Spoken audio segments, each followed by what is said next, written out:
Hi everyone!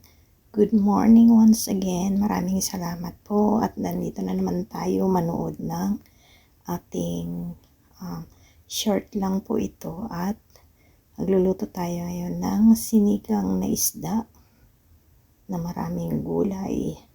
Hope you like the video and tapusin po dahil wala pa itong 5 minutes. Maraming salamat sa inyong lahat na nandito ngayon. Hi everyone! Luto tayo ng fish na may anong tawag nitong gulay na to?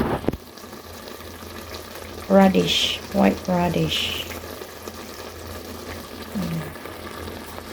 Same as usual. Then lalagyan natin ng pechay.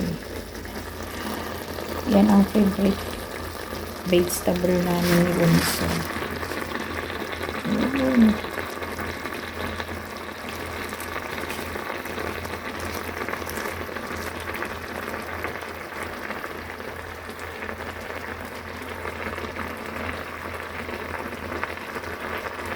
Tapos takpan. Wait natin hanggang maluto. Yan, simpleng pakulo-kulo.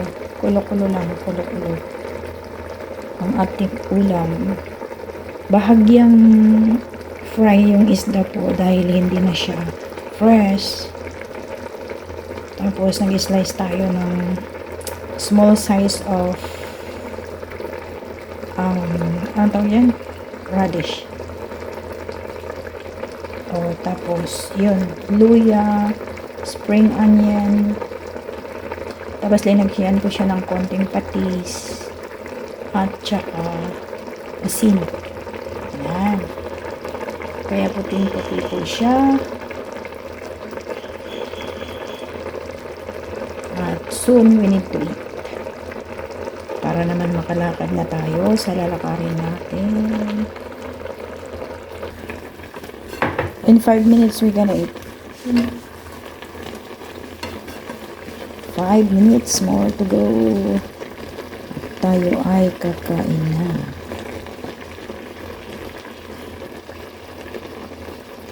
Ganyan ang ating pagluluto, guys.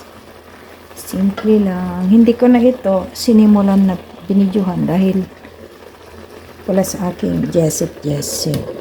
Nang i-video ko. Naka-forgot ako.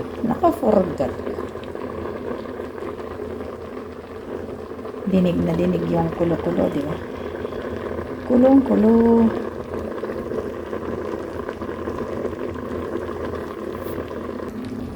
Ayan, pwede na siya. Ayun, ang ganda ng kulay, guys. Sakto lang yung luto ng pechay. Sarap. At ito po, kakain na tayo.